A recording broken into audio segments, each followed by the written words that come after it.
Well, good afternoon, everyone. Tim Blotz here in the Fox 9 studios in Minneapolis, Minnesota, where we are now joining the stream for day 2 of our coverage of the civil rights trial for the 3 former Minneapolis police officers who assisted in the arrest of George Floyd. Now, the 3 officers, they are J. Alexander King, Thomas Lane, and Tu Tao.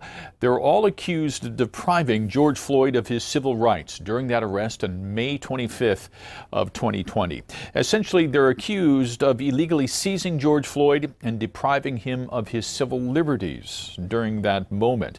We should note that Derek Chauvin, he was the 4th officer on the scene. He has already been found guilty in the murder of George Floyd, and he has also pleaded guilty in this civil rights case as well.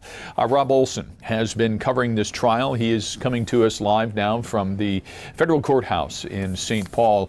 Rob, 2 witnesses on the stand here today. Why don't we start with the first one, and that is Kimberly Moline, who's from the FBI, and the evidence that she's been introducing for the past 2 days.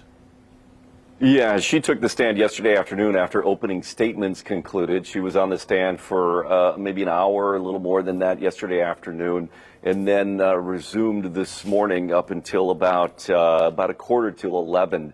And she is a program manager with the FBI in their video and audio evidence unit, basically a video investigator, analyst.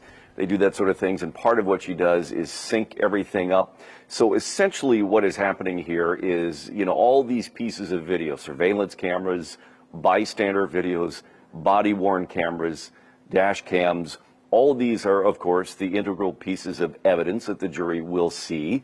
And so to establish all this evidence, put it on the record, and to establish the credibility behind it, they bring her in so she can basically testify to where these pieces of video came from, how they were synchronized together. The timestamps on the cameras sometimes do differ, and so that they find ways to sync them up. And so they wanted to establish for the jury that the clocks may say different things, but they've been synced up through actions of the video, and so you can see these things play side by side. So they continued playing some of these other pieces of video, many of them that we've seen over the past couple of years, and certainly during the murder trial of Derek Chauvin.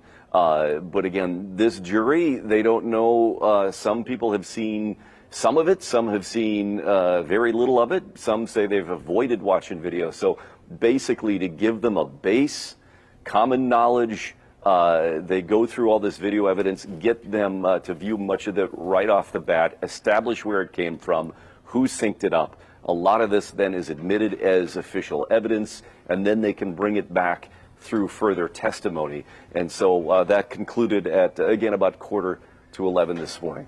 Rob, we know that from the Derek Chauvin trial itself that truly the video was the star witness in that particular case. And we saw lots of different angles and videos and views from that particular trial.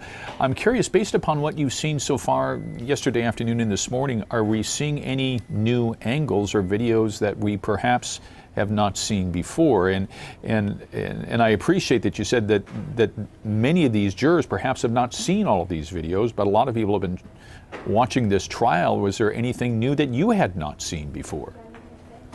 Well, I had seen, obviously I'd watched all the body camera videos from start to finish when those were released to us. Some of the other cameras are, there's security video from Cup Foods, and then there's some other traffic type cameras, the Milestone camera. Many of those, I have seen many of those. I can't specifically say if there's a camera there that I had not seen before, because there's so many in terms of the surveillance videos. Many of them, I believe I've seen many, if not all of them. So if any of these are ones that weren't in evidence before, I couldn't tell you that specifically. Certainly all the body-worn cameras are some that those that we've seen before, as well as the video that really made this case quickly well known. That's the bystander video from Darnella Frazier. So a lot of that really just syncing up all the different angles here about what happened. Rob, you just mentioned Cup Foods and the video angle from inside Cup Foods. The second witness on the stand here this morning, Christopher Martin, he was the cashier inside Cup Foods, and he has been kind of key to this case as well.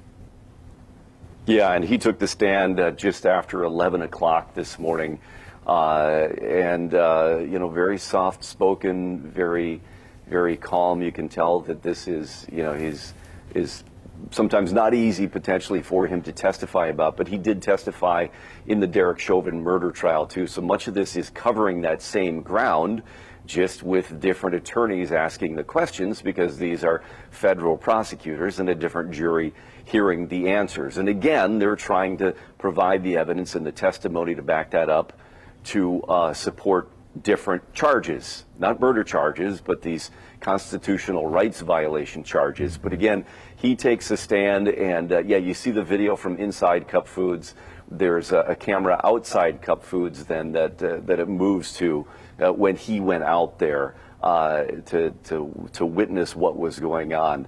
And so, you see George Floyd come in to the store, into the tobacco area, and he said that, he asked if he could get something from the tobacco section. He gave me a bill, and then I was checking it. He was asked about the Cup Food store policy about accepting counterfeit bills, and he said, if you accept a counterfeit bill, you have to pay for it. Now, he had indicated, as he did in the previous trial, that he was just going to take it and just mark it off what he owed. But when he mentioned it to the manager told him to go outside and talk to George Floyd, the two others that were in the vehicle parked across the street. He did. So you see another video angle of him out there talking to them. Then he went back inside, told the manager that they didn't want to come back inside. The manager said, go back out again, and went out with another coworker. And they still didn't want to come back inside. And he said, asked how Floyd reacted. He said it looked like he didn't want to come back inside. Disbelief, like he didn't want to talk to a manager. So the manager then said to call police, and then that's when the rest of this occurs, when police then are called. And just to clarify here for those watching us on the stream, Christopher Martin is the person that George Floyd gave that counterfeit $20 bill to, and that's what you've been referring to here as the counterfeit money. Yes, the $20 counterfeit bill that Christopher Martin said he recognized fairly quickly did not look like a legitimate bill. And so this is why police were called after the manager insisted that that George Floyd and the people that were with him come back inside the store, and they refused to come back inside. So then police were called, and then that's where they approach George Floyd and bring him out. Now, we had seen that portion in the body camera videos that were played during the previous witness from the FBI. So in this case, they basically go right to videos from outside the store. There's a Cup Food security camera on the awning looking right down on the scene on the sidewalk, and then the body-worn cameras too. So because they can only talk about what this witness witnessed, they went right to that scene. He said he was inside, he noticed people outside, so they went back out. And so anything that pertains to what he specifically saw, those are the pieces of video that can be shown. At one point, the judge even said, stop this video. And it was from Tutal's body camera, where you see the crowd on the sidewalk. And the judge says, hey, stop. I don't see your witness in this video. And the prosecutor said, no, he's here behind this person. You'll see him in a moment as he steps out. And then he said, okay, you can continue. So they're very careful that they can't be showing video evidence that doesn't pertain exactly to what the particular witness on the stand can talk about. And Chris actually shot some video himself, I understand, and he talked about that today on the witness stand. Yeah, he did, because in that surveillance camera from under the Cup Foods awning, again, looking down down the sidewalk, and you see the side of the squad car. You can't see the officers and George Floyd because they are on the street side. So this is the sidewalk side, and you see him up here. They asked, what are you doing? And he said, I'm taking video with my phone because of what was going on. And then he was asked, what did you do with that video? And he said he deleted it later on. Why did you delete it? He was asked.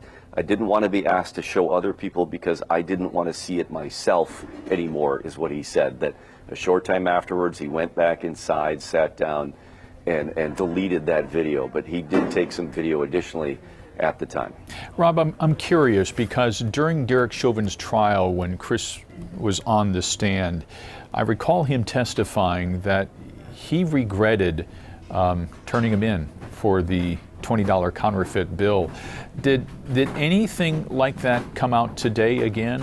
And keep in mind, I'm trying to keep in mind that a lot of the testimony here was similar. Very similar testimony, and I think you'll see a lot of that throughout this trial. They're going to call many of the same witnesses, show much of the same evidence, so a lot of the testimony will be similar, but as I mentioned before, their aim here is to prove depriving constitutional rights, civil rights violations, so you'll see differences, things that diverge from that standpoint.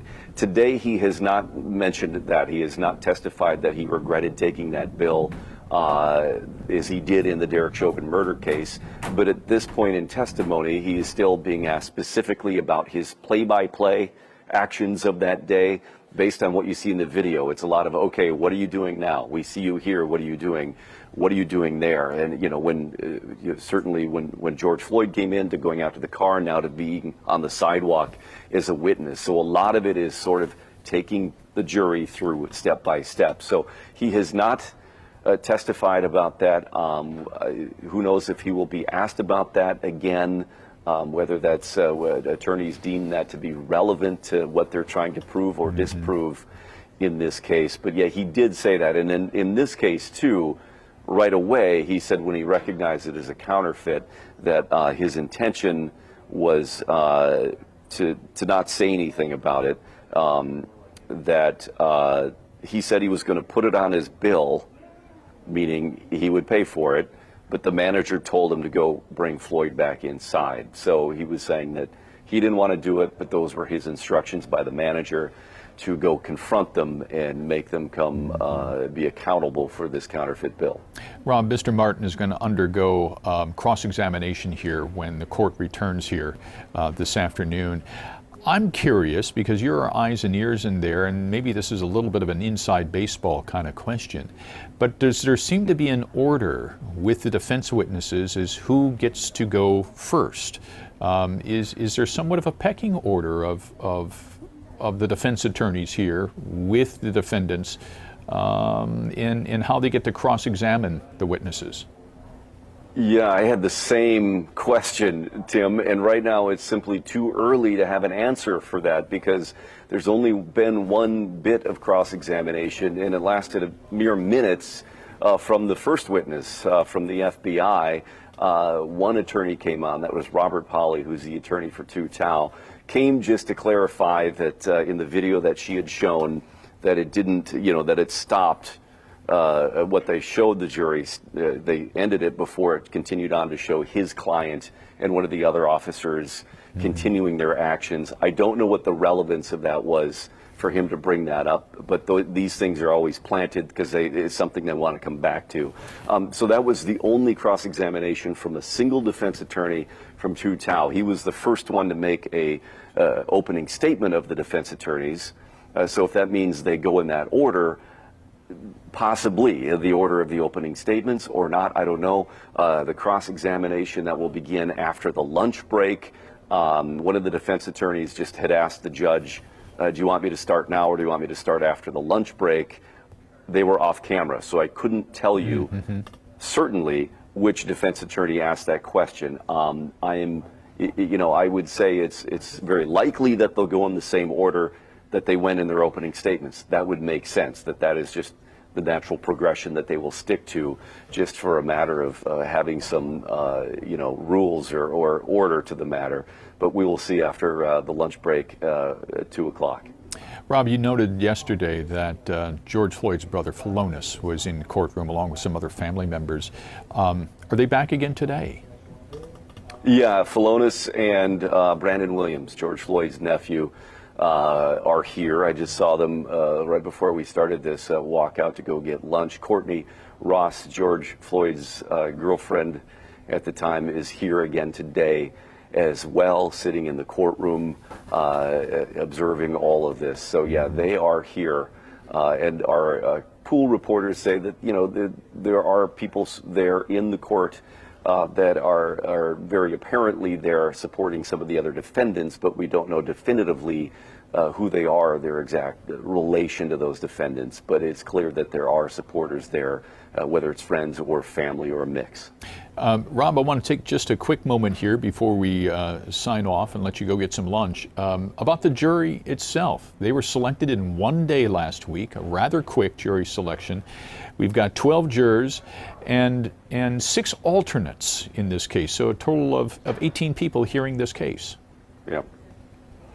Yeah, and part of that is, you know, it could be part of the federal rules. It could be also what this judge wanted to do in this case. I know he's mentioned during jury selection and during opening statements too, and as this began yesterday, concerns about COVID-19 precautions in the courtroom and in the courthouse. And so very clearly he doesn't want to have this trial. You know, there's a lot of work and time and preparation that goes into this, and then of course clearing a calendar and security. So he's trying to take every precaution possible that there's not a mistrial, and certainly COVID-19 precautions are among them, so that you have enough jurors at the end of this, that you have the 12 needed to deliberate at the end of this. So that's certainly part of the equation here, is to having 6 alternates. All right. Rob Olson coming to us from a federal courthouse in St. Paul today. Thanks so much. The court is going to reconvene here at 2 o'clock after the lunch break. We will have a complete wrap-up with Rob tonight on Fox 9 News at 5 o'clock. Of course, you're welcome to join us back here in the stream. We're going to be coming to you almost every day at this exact same time. In fact, not almost. We will be here every day at almost this exact same time. Right around 12:30 is when the judge has been taking lunch break, and we will update you in all the day's proceedings at that time on fox9.com and on our YouTube channel. On behalf of all of us here at Fox 9, I'm Tim Blotz. Have a great afternoon. Stay warm, because we're still below zero here in the Twin Cities. We'll see you tonight at 5 o'clock.